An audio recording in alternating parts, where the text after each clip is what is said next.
Saudara-saudara semuanya, walaupun kita liburan, kita tetap belajar ya, karena hari ini liburannya mungkin bukan liburan yang seperti apa, karena cuma 1 hari aja, besok sudah siap lagi kita beraktivitas gitu. Jadi liburannya lewat aja hari ini, Kak Kroso, moro-moro wis entek. Oke, hari ini seperti yang materi sudah dibagikan sama Kak Ongki. Nah, kita akan membahas materi sedikit lebih tekstual ya. Kalau kemarin kita tekstual juga, tapi lebih cenderung ke 1-2 kalimat atau 1-2 kata.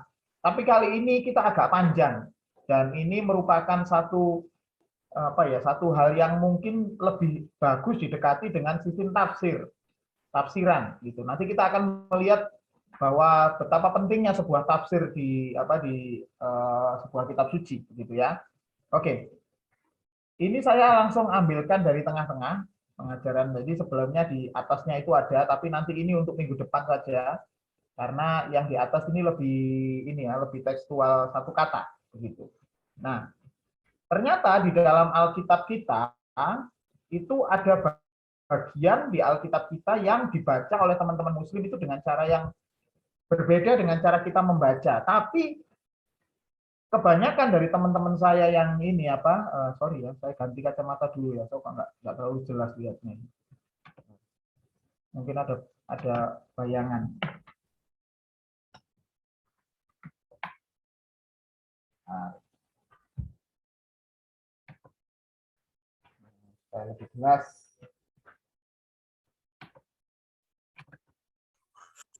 Nah, ini adalah bagian yang paling penting yang harus saudara-saudara ketahui semuanya, karena ini bicara masalah tafsir. Saya yakin kalau tafsir ini kita tidak mengerti kebenarannya, atau kita mungkin menjadi orang Kristen yang masih awam, maka kita bisa jadi memiliki cara pandang yang sama dengan teman-teman kita yang muslim. Oke, mari kita lihat ya. Siapakah nabi seperti Nabi Musa? Ini diambil dari ini dari Ulangan 18 ayat yang ke-15 sampai ayat yang ke-20. Tapi sebelum ke sini, ini saya mengulangi dari pelajaran kita kemarin ya, yang menyatakan bahwa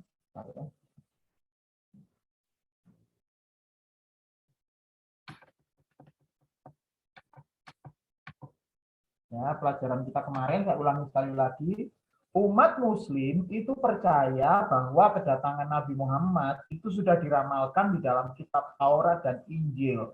Kita kemarin sudah belajar dari kitab Injil, dari kata periklitos ya.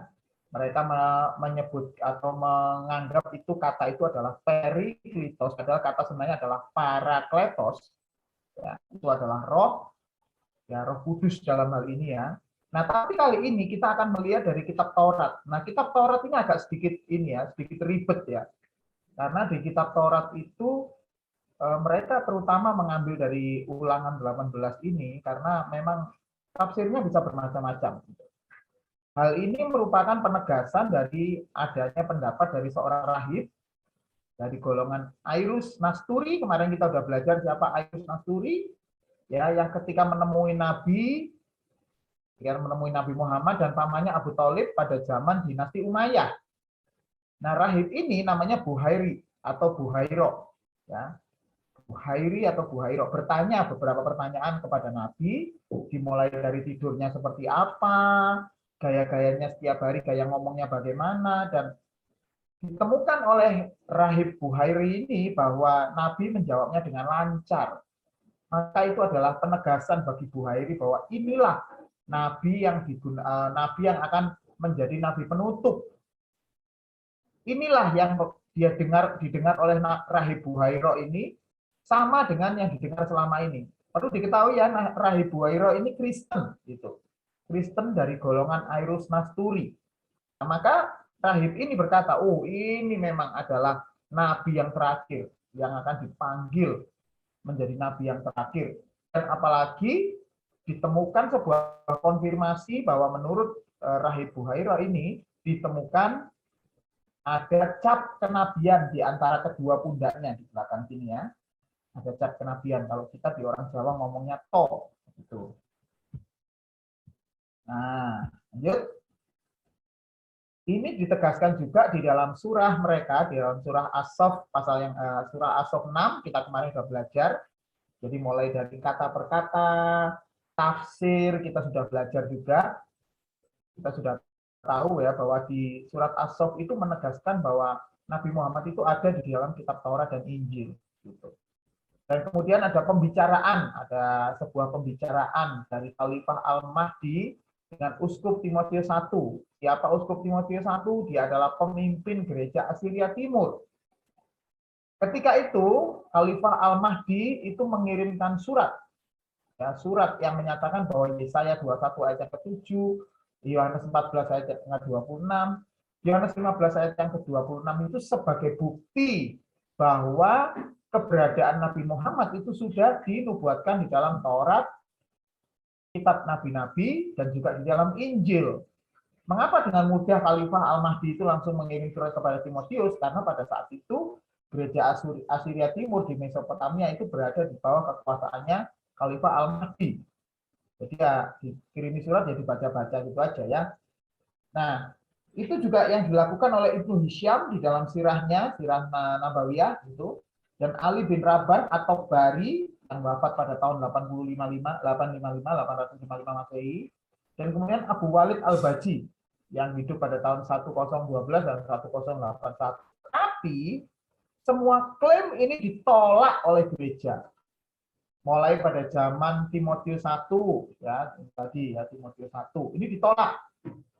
Tulisannya Khalifah Al-Mahdi ini ditolak, yang menyatakan tidak benar. Kita kemarin sudah belajar sedikit ya tentang apa yang dituliskan oleh Khalifah Al-Mahdi di Yohanes 14 ayat 26. Nah, yang menyatakan bahwa itu sama dengan munhan mana, gitu kalau saya boleh ulangi lagi. Nah, kemudian setelah Timotius I ada lagi Theodor Abu Quro, ada Abdul Masih Al-Kindi. Mereka itu adalah orang-orang yang berdiri di belakang gereja untuk membendung pendapat-pendapat yang menyatakan bahwa ada kata Nabi Muhammad di dalam kitab suci orang Kristen. Nah, bagaimana dengan zaman modern? Zaman modern sampai sekarang ini tetap berlangsung. Orang-orang seperti Ahmad Didat, kemudian yang barusan muridnya Ahmad Didat yang cukup fenomenal itu adalah Zakir Naik yang baru saja datang di Indonesia. Ada yang tokoh yang lebih soft gitu ya, tidak seperti Zakir Naik yang cukup keras gitu. Ada tokoh yang soft namanya Hasbullah Bakri, kemudian ada Maurice Bukaili gitu ya. Mereka menyatakan hal yang sama bahwa nama Nabi Muhammad itu sudah tertulis di dalam kitab Taurat, kitab Nabi-Nabi, dan kitab Injil. Gitu. Tetapi puji Tuhan di kalangan kekristenan ini muncul tokoh-tokoh ilmiah seperti Mahmud Ayub, Syed Hussein Nazar, dan Montgomery Watt. Kita kemarin sudah belajar tulisan dari Montgomery Watt. Ya, itu mengenai penolakan terhadap kata Ahmad. Gitu ya. Mereka ini adalah orang-orang yang membela nama kekristenan itu bukan dengan buta, tapi dengan bukti-bukti ilmiah. Kalau sudah bicara bukti ilmiah di kalangan akademis itu harus dibantah juga dengan hal yang ilmiah. Tidak bisa sesuatu yang ditulis dengan hal yang ilmiah dibantah oleh sesuatu yang dasarnya adalah tafsiran. Beda, tafsiran, penafsiran setiap orang juga berbeda, tapi harus ada bukti ilmiah. Sebagai contoh ya, sebagai contoh. Ketika menyatakan bahwa di Injil ya itu ada kata Periklitos. Periklitos, sang orang yang menyampaikan hal itu pasti dia akan berpikir bahwa kata yang benar itu Periklitos, bukan Parakletos. Dia akan ngomong seperti itu. Kata yang benar adalah Periklitos, bukan Parakletos. Nah, sebagai seorang ahli, pasti akan dengan mudah menolak pendapat ini. Karena apa? Karena huruf-huruf Yunani itu lengkap. Ada vokal, ada konsonannya. Sehingga dengan mudah bisa dibaca Parakletos. Dan itu tersebar di semua bagian ayat-ayat di dalam Alkitab. Begitu ya. Jadi kalau ada satu ayat yang salah, Periklitos, maka semuanya nanti bisa jadi salah. Nah, ini kan jadi konteksnya nggak masuk. Secara kontekstual, teks itu jadi nggak masuk. Maka kemudian di Tuhan kita punya orang-orang yang luar biasa ini yang Tuhan pakai untuk melindungi firman-Nya. Ya, ada Olaf Skuman juga, ini orang Prancis ini, orang Jerman yang tinggal di Prancis. Nah, mereka mulai dirujuk oleh tokoh-tokoh Kristen. Nah, supaya melahirkan pendekatan yang lebih akademis dan bisa didialogkan. Nah, kalau udah bicara dialog kan ini tidak bicara benar atau salah. Beda kita dengan saudara kita yang satu ya. Saudara kita yang satu itu mereka pokoknya mengklaim duluan, diklaim duluan, nggak usah dialogis. Yang namanya Candi Borobudur didirikan oleh Nabi Sulaiman, klaim dulu, gitu, diklaim dulu. Perkara nanti tidak terbukti ya mereka diem aja, gitu. Mereka berharap banyak orang-orang Kristen yang bodoh, yang tidak belajar dan akhirnya percaya hal itu. Itu harapan mereka. Mereka tidak akan mau meralat kesalahan mereka, tidak bakalan. Gitu. Nah, kita kan jadi malu secara akademis kalau kita melakukan hal yang sama. Jadi di dalam kekristenan itu, kalau ada sesuatu yang salah, ya kita harus mau koreksi. Tapi sampai sekarang nggak ada memang. Itu saudara ya. Lanjut. Nah, ini adalah yang dikatakan tadi tafsirnya. Nah, saya minta tolong apa ya? Cak Har aja. Ada Cak Har nggak ya di sini ya? Ada. Ada ya. Cak Har, tolong bacakan Cak Har. Ya, siap. 15 sampai 20. Seorang nabi dari tengah-tengahmu, dari antara saudara-saudaramu sama seperti aku, akan dibangkitkan bagimu oleh Tuhan Allahmu. Dialah yang harus kamu dengarkan. Tepat seperti yang kamu minta dahulu kepada Tuhan Allahmu di Gunung Horeb. Pada hari perkumpulan dengan berkata, tidak mau aku mendengar lagi suara Tuhan Allahku. Dan api yang besar ini tidak mau aku melihatnya lagi, supaya jangan aku mati. Lalu berkatalah Tuhan kepadaku, apa yang dikatakan mereka itu baik. Seorang nabi akan kubangkitkan bagi mereka dari antara saudara mereka, seperti engkau ini. Aku akan menaruh firmanku dalam mulutnya, dan ia akan mengatakan kepada mereka segala yang kuperintahkan kepadanya. Orang yang tidak mendengarkan segala firmanku yang akan diucapkan nabi itu, demi namaku, daripadanya akan kutuntut pertanggungjawaban. Tetapi seorang nabi yang terlalu berani untuk mengucapkan demi namaku, perkataan yang tidak kuperintahkan untuk dikatakan olehnya, atau yang berkata demi Allah lain, nabi itu harus mati. Oke, terima kasih Cak Har. Ayat saya yang paling suka itu ayat 20 ya. Ayat 20 ini adalah penegasan yang luar biasa di Alkitab bahwa seorang nabi yang terlalu berani mengucapkan demi namaku perkataan yang tidak kuperintahkan, tapi dikatakan olehnya, atau yang berkata demi nama Allah yang lain, nabi itu harus mati. Nah, zaman sekarang ini banyak orang ngaku nabi, saudara ya. Hati-hati dengan orang-orang yang ngaku nabi. Oh, nabi ini apa? Dia nabi, nubuatannya luar biasa gitu. Hati-hati. Karena orang-orang yang mengaku nabi itu seharusnya mereka membaca ayat ini. Ayat ini medeni, saudara. Kalau kita itu mengaku nabi, kemudian kita mengucapkan sesuatu yang tidak diperintahkan oleh Tuhan, maka firman Tuhan berkata nabi ini harus mati. Coba. Tapi sekarang ini banyak orang senang ngaku dirinya nabi. Jadi hamba Tuhan sebentar gitu ya. Gara-gara satu nubuatannya cocok, maka dia dianggap spesialis nubuatan. Gitu. Aduh, harusnya kalau baca ayat ini ngeri loh. Jangan gampang-gampang ngaku jadi nabi. Ya, oke. Nah, sekarang ya saudara kan tadi sudah menyimak firman ini yang dibacakan oleh Cak Har ini. Ya, gimana sotonya Cak Har nih? Ya.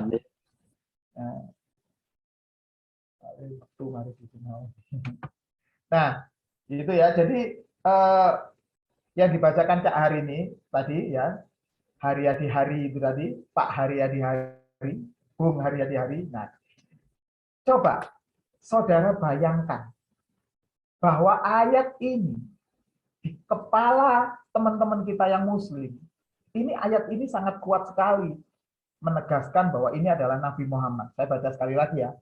Seorang nabi dari tengah-tengahmu, dari antara saudara-saudaramu sama seperti aku, ini penulis kitab Ulangan ini adalah Musa, akan dibangkitkan bagimu oleh Tuhan Allahmu. Dialah yang harus kamu dengarkan. Tepat seperti yang kamu minta dahulu kepada Tuhan Allahmu di Gunung Horeb pada hari perkumpulan, dengan berkata, tidak mau aku mendengar lagi suara Tuhan Allahku dan api yang besar ini, tidak mau aku melihatnya supaya jangan aku mati. Lalu berkatalah Tuhan kepadaku, apa yang dikatakan mereka itu baik.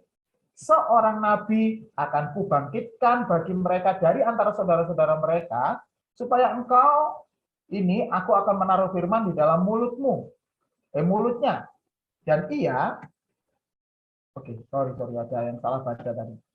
Saya baca kembali ayat 18. Seorang nabi akan kubangkitkan bagi mereka dari antara saudara mereka seperti engkau ini, seperti Musa. Aku akan menaruh firmanku di dalam mulutnya, dan ia akan mengatakan kepada mereka segala yang kuperintahkan kepadanya.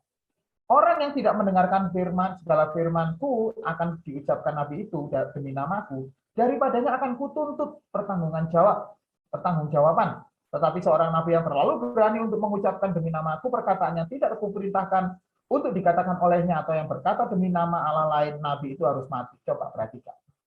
Ada satu kata yang saya highlight dengan warna biru dan warna merah.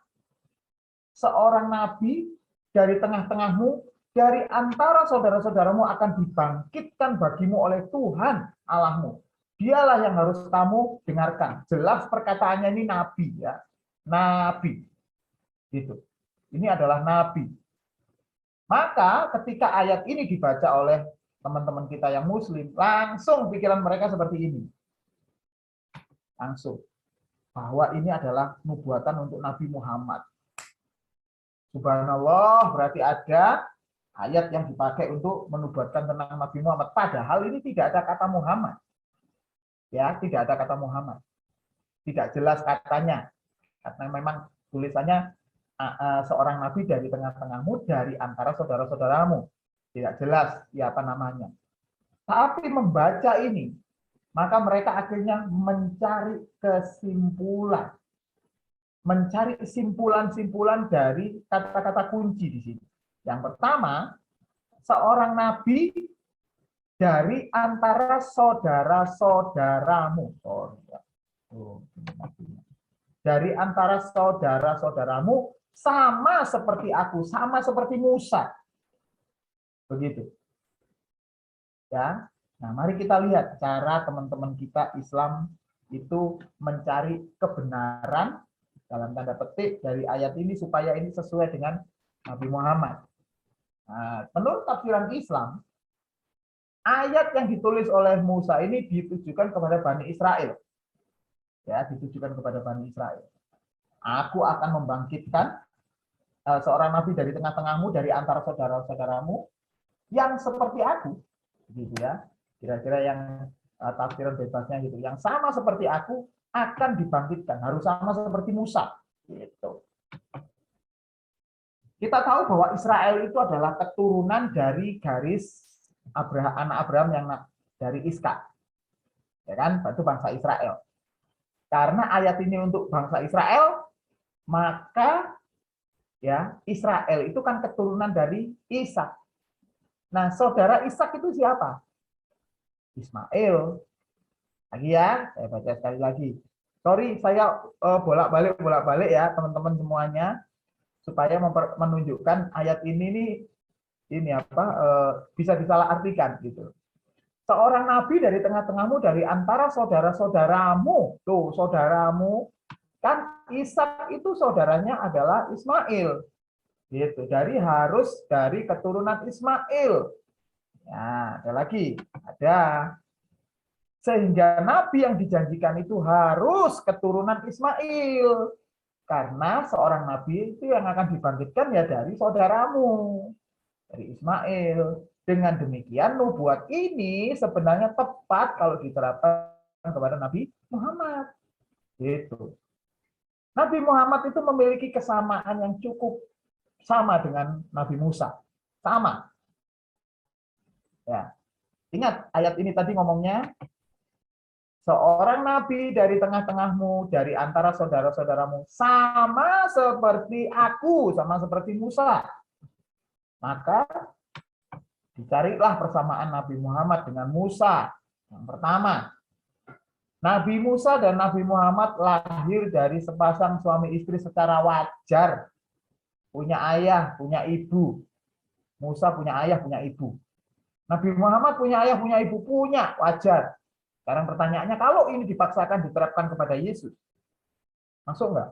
Ya nggak masuk, karena Yesus itu tidak punya ayah, tapi punya ibu. Nah, Musa itu menikah dan punya anak secara wajar. Nabi Muhammad menikah juga, punya anak, yes, punya anak Fatimah. Jadi ini cocok, sudah dua yang cocok. Dan yang ketiga, kecocokan yang lain adalah kesamaannya antara Muhammad dan Musa sama-sama penerima wahyu. Nabi Musa penerima Taurat dan Nabi Muhammad penerima Al-Quran. Jadi dari sini saja ketika ayat ini dibacakan, maka kalau kita tidak belajar, kalau saudara tidak belajar di S pada malam hari ini, maka kita sudah langsung, oh iya ya benar ya.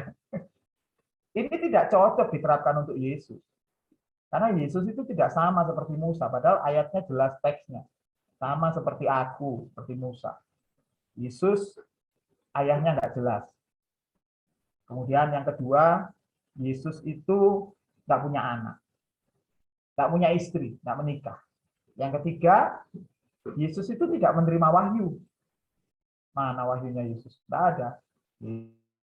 Maka kemudian langsung ayat ini benar, ayat ini adalah Nabi Muhammad. Dan setelah kita tidak mengerti kebenaran itu, akhirnya kita jadi bingung sendiri. Ya, kok Kristen ini kok ternyata Alkitab kita sendiri menyatakan bahwa memang ada nabi yang akan dibangkitkan dari antara kita. Gitu. Apalagi ini jelas perkataannya nabi. Nah, mengapa hal ini tidak Yesus menjadi tidak masuk? Ya, ini tidak mungkin bisa diterapkan untuk Yesus. Karena Yesus lahir dari seorang ibu tanpa ayah, tidak menikah dan tidak punya anak. Tapi yang paling jelas menurut ayat tadi adalah Yesus itu lahir dari Bani Israel. Dari keturunannya si Ishak. Jadi apakah itu saudaranya? Bukan, ya Yesus di dalamnya itu. Ya, jadi tidak memenuhi kriteria perkataan bahwa dari antara saudara-saudaramu. Nah, sudah. Kalau sudah ini semakin lengkaplah penderitaan kita. Itu. Maka kalau orang yang tidak belajar dengan benar, udah jadi mualaf akhirnya karena ayat ini. Atau paling enggak nanti jadi bingung karena ayat ini. Waduh, iya ya, benar juga ya. Ayat ini kok ngeri gini nih gitu. Nah, sekarang mari kita lihat satu hal dulu yang tidak jujur, ya, satu hal dulu yang tidak jujur.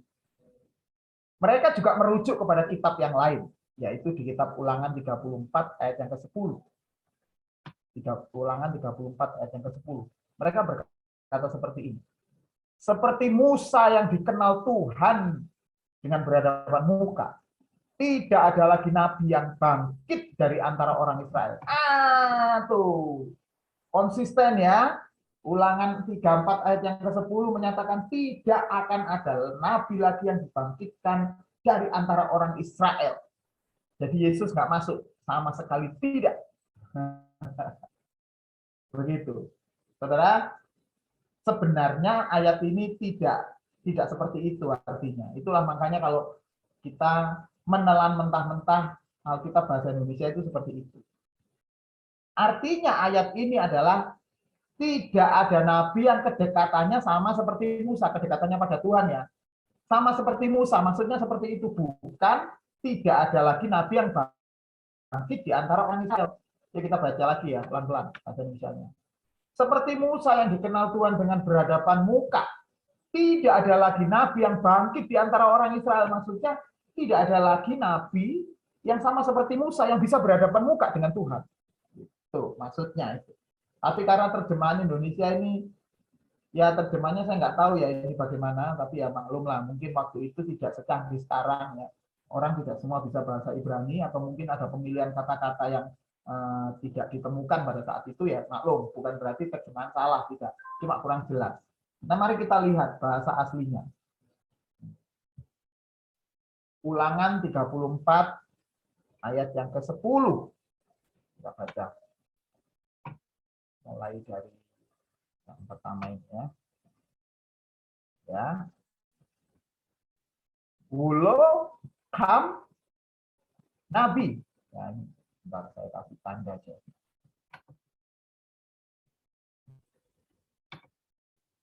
Ini wulo. Welo, ya welo seperti wulo, welo. Kam nabi, nabi, ya.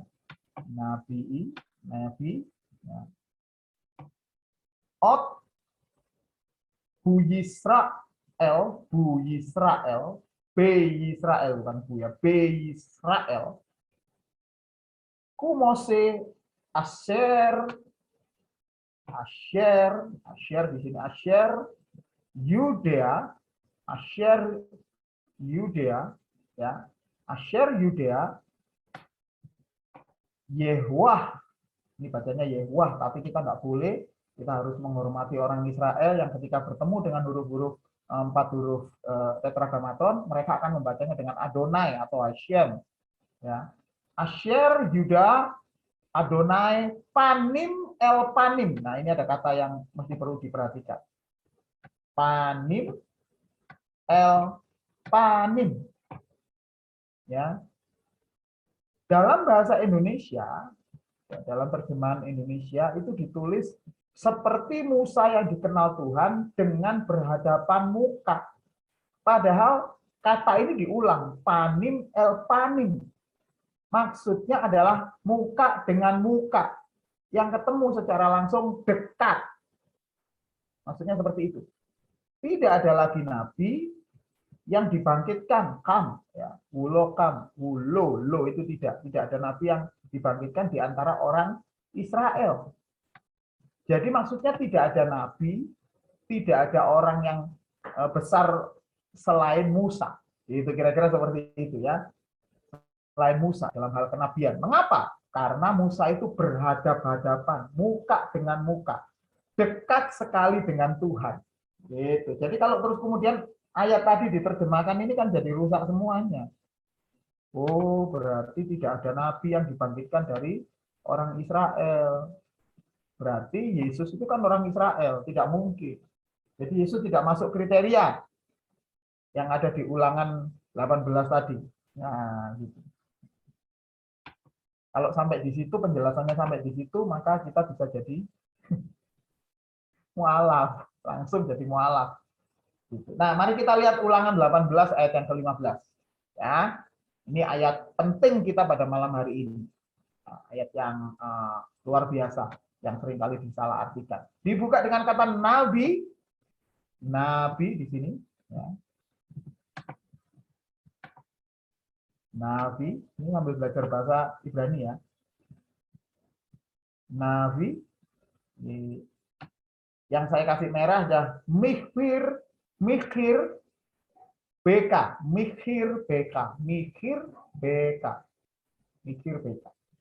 Nah, kemudian yang saya kasih warna biru adalah meaheoka. Ya. Nah, ini yang lain kalau dibaca lah. Ini ada sudah saya kasih transliterasinya. Nah, kata ini jelas sekali menyatakan mikir BK ya, adalah yang ada di tengah-tengahmu. Sementara meaheoka itu adalah di antara saudara-saudaramu. Ya, di antara tengah-tengahmu, di antara saudara-saudaramu. Jadi sekarang bagaimana kita membaca ayat ini? Nah, ayat ini tidak bisa dibaca secara secara terlepas dari konteks. Ya, terlepas dari konteks. Maka hal yang pertama sebelum kita nanti menafsirkan menurut kita sendiri apa? Mari kita lihat tafsiran para rabi. Nanti saudara akan tahu mengapa saya dorong ke tafsiran para rabi dulu. Perlu diketahui sebelum kita belajar tafsiran para rabi. Ya. Orang-orang Yahudi itu sebelum Tuhan Yesus lahir, itu mereka memiliki cara pandang Mesias yang luar biasa yang sama seperti kita. Sama seperti kita sekarang, bahwa Mesias itu akan lahir di Bethlehem, kemudian dia nanti akan lama di Mesir, tinggal di Mesir, kemudian nanti dia akan mempersembahkan dirinya berkorban menjadi dan akhirnya menjadi raja. Itu sama persis seperti kita. Tapi ketika Tuhan Yesus lahir, kemudian sampai disalib, mati, naik ke surga, dan gereja mula-mula berkembang secara luar biasa. Orang Yahudi tidak menyangka bahwa pergerakan Kristen itu sedemikian kuat. Maka kemudian mereka membentuk tafsiran rabi-rabi untuk membendung tafsiran orang Kristen yang mengambil secara dalam tanda kurung ya serampan Alkitab Perjanjian Lama. Mereka mengira orang Kristen itu mengambil secara serampangan Alkitab Perjanjian Lama dan kemudian diterapkan langsung kepada Yesus. Itu membuat orang Yahudi marah. Maka kemudian mereka membentuk kelompok rabi-rabi, ya, kelompok rabi-rabi yang memiliki otoritas untuk menafsirkan Perjanjian Lama, supaya mereka tidak ngawur, supaya tidak kayak orang Kristen itu nafsirkannya jadi nafsir sendiri gitu menurut mereka. Nah, contoh adalah Rabi Ramban. Ini sekitar ada di abad yang ke-90 ya, hidupnya sekitar 90. Rabi Ramban yang sangat terkenal itu, ya, yang sangat terkenal itu, Ramban itu Maimun ya, Rabi Maimun yang sangat terkenal itu menunjukkan bahwa Nabi itu Nabi Ramban itu mengomentari Ulangan 18 tadi ya, bahwa Nabi itu akan muncul di tengah-tengah Eret Israel. Eret itu adalah tanah, Eret Israel, dari tanah Israel. Jadi jelas ya, Rabi pada saat itu Rabi Ramban itu dia ini menolak Yesus ini, rabi-rabi ini, kelompok rabi-rabi ini menolak Yesus. Tapi ketika menafsirkan Ulangan 18, pikiran mereka benar, menunjukkan bahwa akan muncul nanti ya, yang akan muncul. Nabi itu akan muncul di tengah-tengah Eret Israel, tanahnya Israel. Tanah Eret itu tanah secara khusus ya, secara harafiah tanah gitu. Tanahnya Israel gitu. Nah, artinya bisa nggak kalau dari tulisannya para rabi justru hidup malah atau menunjukkan nabinya itu di tanah Arab? Ya nggak mungkin. Makanya orang Yahudi tidak pernah percaya bahwa ada nabi dimunculkan atau munculnya itu justru dari tanah Arab. Mereka nggak percaya sama sekali sampai sekarang. Namanya nabi itu munculnya di tengah Israel. Tapi kalau ada yang ngaku nabi di Arab, di Indonesia, di Papua, dan lain-lain ngaku saya nabi, itu bagi orang Yahudi itu bukan nabi, itu cuma orang yang ngaku-ngaku saja. Hal ini untuk menunjukkan bahwa Allah ya, akan menaruh rohnya di antara suku-suku Israel. Jadi rabi itu harus lahir di tengah-tengah Eret di Israel, kemudian di tengah-tengah saudaranya, karena Tuhan mau menunjukkan akan menaruh rohnya di antara suku-suku Israel. Kan saudara-saudaranya Israel itu banyak ya. Yehuda, Sebulon, Gad, Naftali, Benyamin, itu semuanya. Nah, sementara pendapat dari Rabi Rashi ini lebih muda ya. Rabi Rashi lebih muda dari Rambam. Ini juga rabi yang sangat berotoritas itu pada zaman itu, tahun 1040 sampai 1105, juga menafsirkan bahwa Allah akan membangkitkan seorang nabi dalam jalur kenabian Musa. Berarti itu di mana? Di Israel. Gitu ya, bukan jalur kenabian yang lain. Tanpatannya adalah ketika kita berhasil didorong otak kita. Secara tidak sadar saya juga melakukan hal yang sama kepada Bapak-Bapak Ibu semuanya. Ya, ketika Ulangan 18 tadi, kemudian saya bercerita mengenai Ismail dan Iska, maka sebenarnya kita sudah kebawa pada omongan saya. Seharusnya ketika memahami ayat ini, kita tidak boleh lepas bahwa ini surat ditulis oleh Musa, ya, ditulis oleh Musa kepada bangsa Israel. Artinya bangsa Israel ini adalah di antara para saudara-saudaranya orang Israel itu. Coba saya lihatkan sekali lagi ya ayatnya. Yang tadi sudah dibaca sama Jaat. Nah, makanya kata ini saya kasih garis biru nih, dari tengah-tengahmu, saya kasih garis biru. atau marker biru untuk membedakan. Teman-teman kita yang muslim itu tadi, kan mereka mengambil perkataan dari antara saudara-saudaramu sama seperti aku, ya kan? Nah, mereka mengambil ini. Mereka lupa tidak mengambil yang bagian tengah. Dari tengah-tengahmu. Artinya dari antara orang-orang Israel sendiri. Dari antara saudara-saudaramu, ya saudara-saudara di Israel itu sendiri. Begitu ya, jelasnya seperti itu. Nah, karena kita tidak pernah belajar Alkitab, tidak pernah membaca Alkitab, maka dengan mudah kalau ada orang mendorong kita yang menyatakan bahwa kita ini di Alkitab kita ada nama Muhammad di sana, yaitu di Ulangan 18, 15, 20, ini ayat diterapkan untuk Muhammad. Kita mulai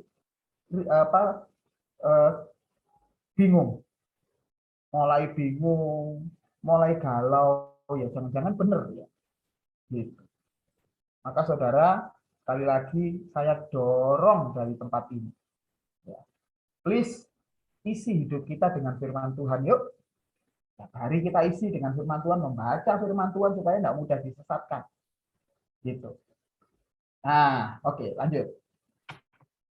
Ada kata di tengah-tengahmu. Di tengah-tengahmu ini yang kita kasih biru. Meaheuka. Di antara saudara-saudaramu adalah mikher buka, mikher beka. Ya. Lanjut. Seorang Rabi Rashi menyatakan bahwa Tuhan akan membangkitkan seorang nabi dalam jalur kenabian Musa. Jadi ini sendiri sudah menolak Muhammad. Karena Muhammad bukan berada di jalur Musa. Tadi ketika saya menjelaskan di awal tadi, teman-teman yang muslim berusaha mengalihkan ini ke yang lebih atas, keturunan lebih atas. Musa, kemudian Yusuf yang ada di Mesir, ditarik lagi ke atas, Israel, Ishak. Gitu. Jadi nariknya ke situ. Jadi kita seolah-olah dibawa, padahal jelas tadi Israel itu kalau keturunan Israel ya saudara-saudaranya di Israel, di saudara-saudara Israelnya. Bukan diangkat lebih atas lagi. Jadi ngerti ya maksudnya, bukan diangkat ke Ishak. Nggak ada hubungannya, ayat ini bukan untuk Ishak. Gitu. Nah, jadi dari dua rabi, ini Rabi Ranban maupun Rabi Rashi, itu sebenarnya sudah menolak tulisannya atau pendapatnya orang-orang Muslim. Nah, bagian ini yang nanti kita akan tahu bahwa kekristenan dengan Yahudi itu berbeda. Gitu ya. Rabi Rashi menambahi dengan artinya nabi yang akan datang itu tidak boleh ya lebih tinggi dari Musa. Tidak boleh lebih hebat, tidak boleh lebih besar dari Musa. Kemudian ditambahi bahwa Musa itu adalah nabi terbesar pada saat itu. Gitu. Seorang nabi tidak ada lagi, tidak boleh lebih besar yang namanya nabi. Mengapa hal itu dilakukan oleh para rabi-rabi ini?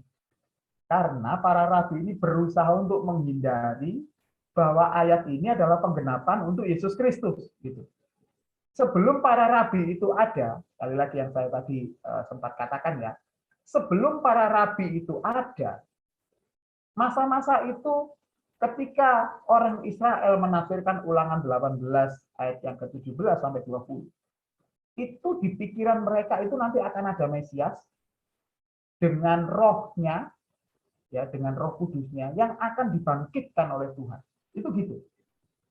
Tapi di dalam pandangan para rabbinik, ayat ini sudah dikunci bahwa nanti yang muncul itu tidak mungkin lebih besar dari Musa.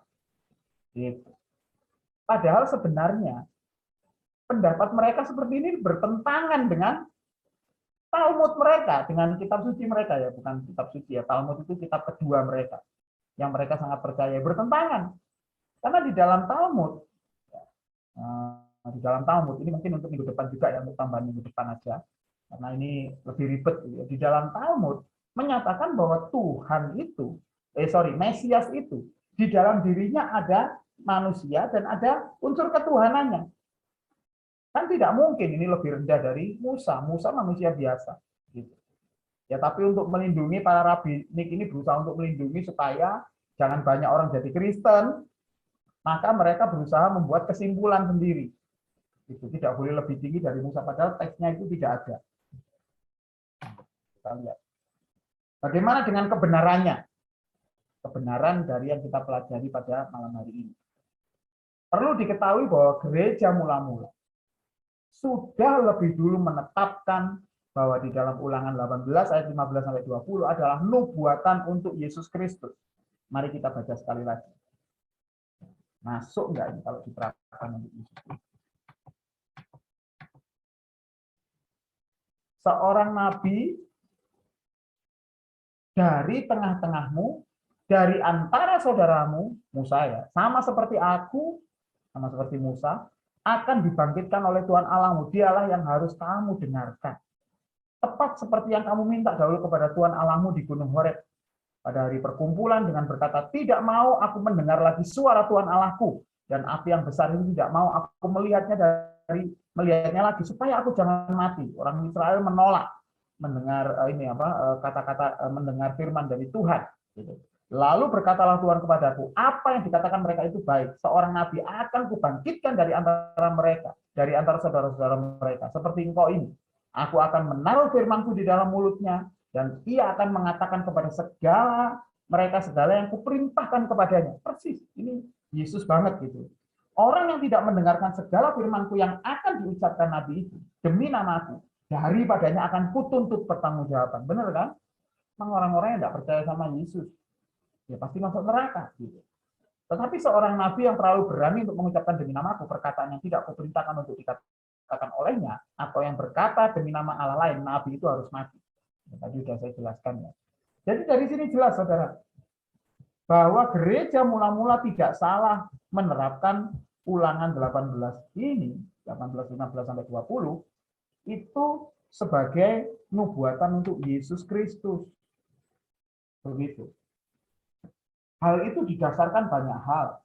Salah satunya, kata nabi ya, kata nabi, ada bahasa Ibrani sebelahnya. Ya, nabi ini.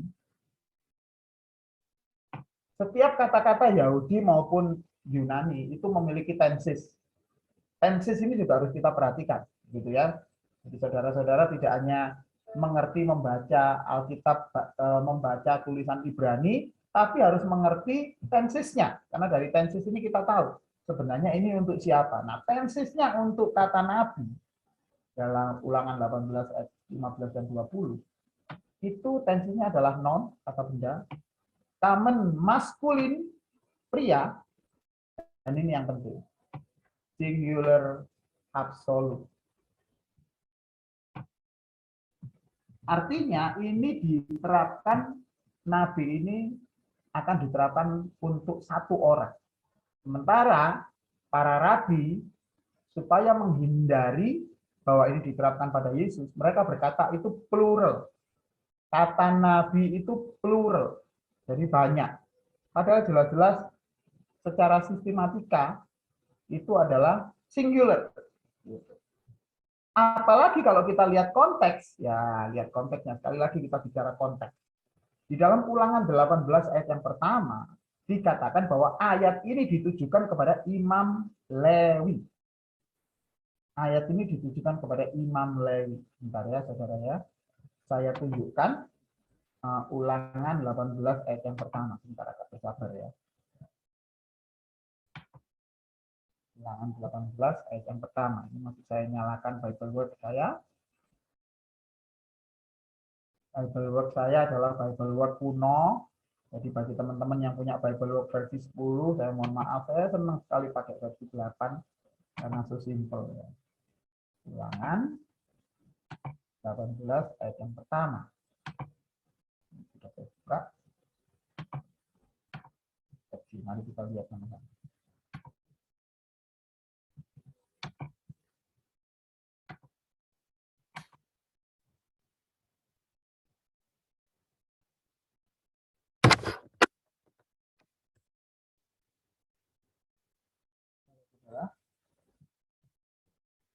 Mas Ongki, apakah sudah bisa melihat gambarnya ini, Mas Ongki?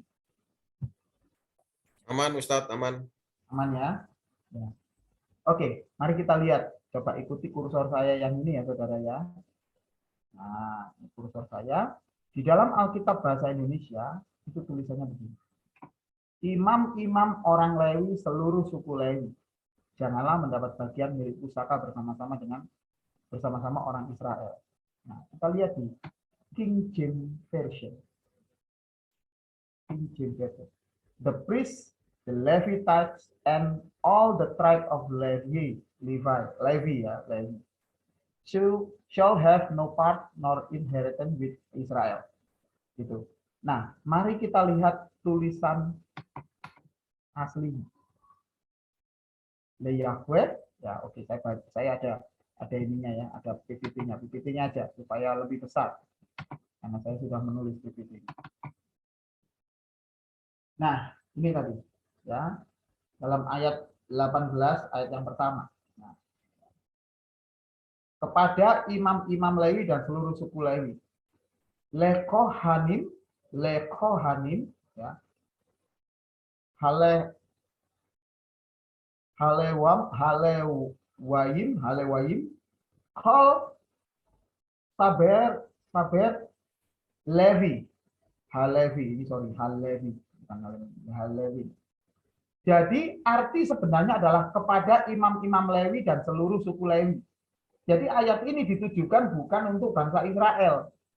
Ayat ini yang ulangan 18 ini secara spesifik ditujukan kepada imam-imam Lewi, kepada suku-suku Lewi. Nah, implikasinya apa? Oh jelas, kalau implikasinya jadi kayak gini nih. Kita udah benar membacanya.